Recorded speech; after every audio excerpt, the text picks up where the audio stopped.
درود بینندگان عزیز، چند پیش در نشریات ادیب کتاب رازی مهاجر که بر قلم روزنامه‌نگار و حقوقشناس که بیش از 15 سال این جانب در روسیه کار و فعالیت میبرند، نبی جان مصطفی زاده نشر شد و الحال نبی جان مصطفی زاده در تاجیکستان قرار دارند و ما از این فرصت استفاده کرده میخواهیم که درباره این کتاب نخستینشان صحبت کنیم که چرا رازی مهاجر نام گرفت و انگیزه شاعریشان در چی بود. سپاس برای اون که من در دوام 18 سالی که در فدراسیون روسیه کار و فعالیت میکنم، مهر وطن مرا وادار کرد که من پیش از این می نویسیدم.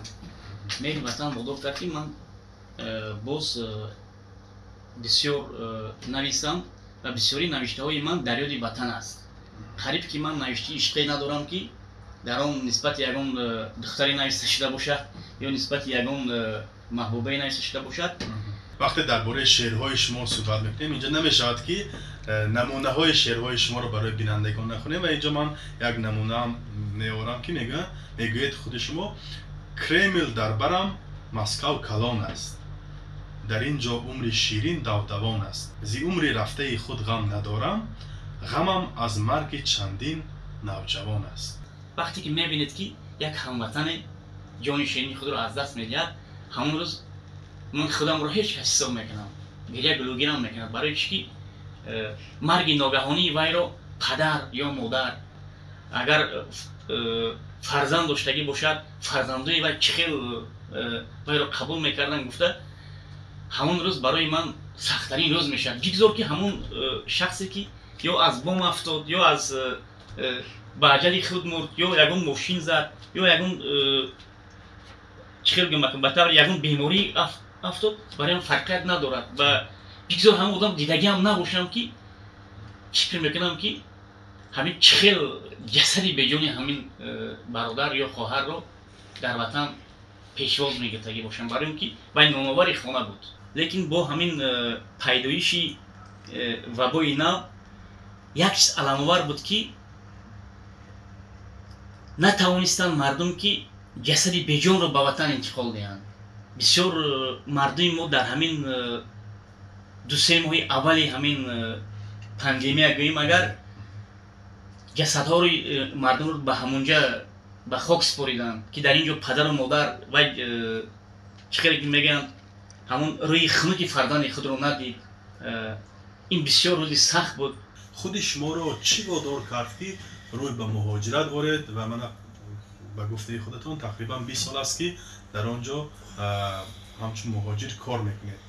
من زندگی خوب نداشتم. من برای پیدایش زندگی خوب رفتم، برای اون که اگر چندی که ما میگیم که این استقلالیت ما قریب 30 سالگی استقلالیت رو ما جشن میگیریم، همین خیلی اگر گرید اگر آسایشتگی و امنیت کشوری ما از سالهای 2000 سر می شود. اون دوری که ما رفتیم نورفته نمیشد.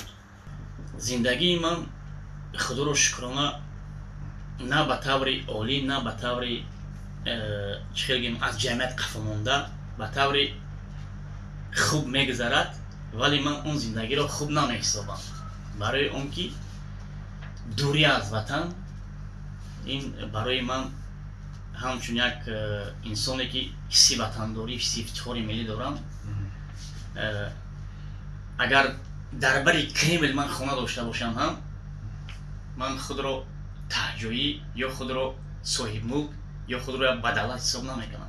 ولی چی ضرورت آمد که شما در مسکو اختصاصی حقوق شناسی رو خوانید و صاحب دیپلم همین ساحه شوید؟ شاید شما مثل صدها مهاجر دیگر با مشکلی های حقوقی رو برو شدید و این به شما بیشتر سبب گردید.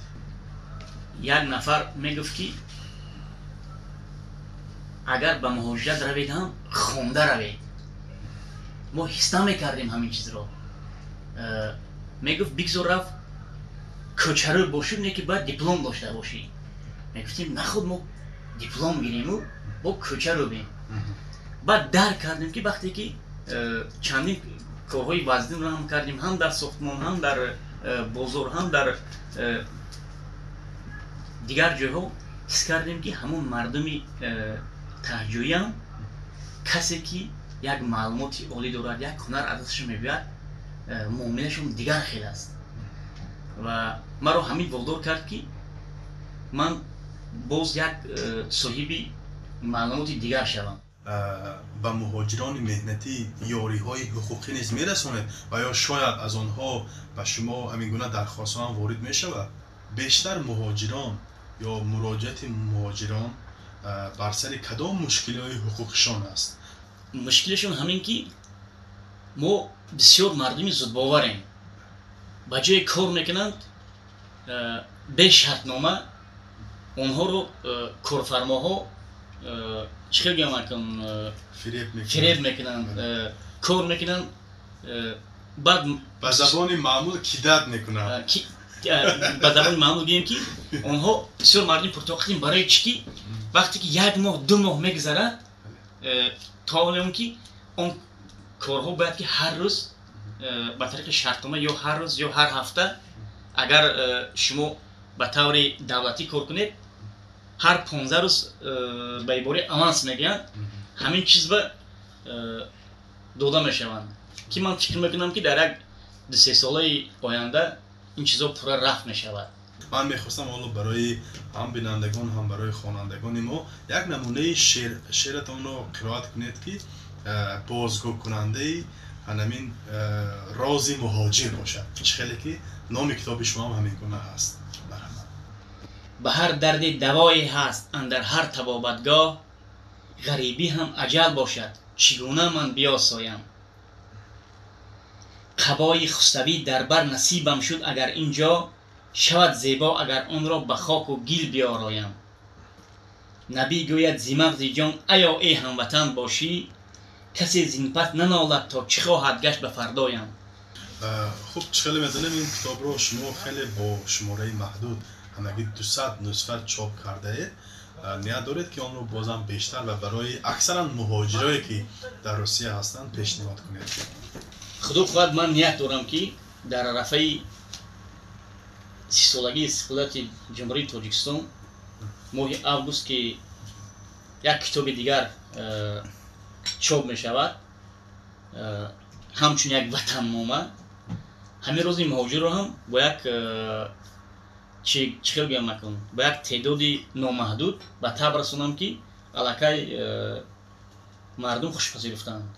تشکر زیاد. ما برای شما الهام سرشار ایجادی و بازم چخیل میگن قلمی برا تمنا داریم. بینندگان عزیز در صحبت ما بودن روزنامه‌نگار، حقوق شناس و یک مهاجر تاجیک نبی جان شادیف یا به قول دیگر مصطفی زاده. خداوند نگهبانتان.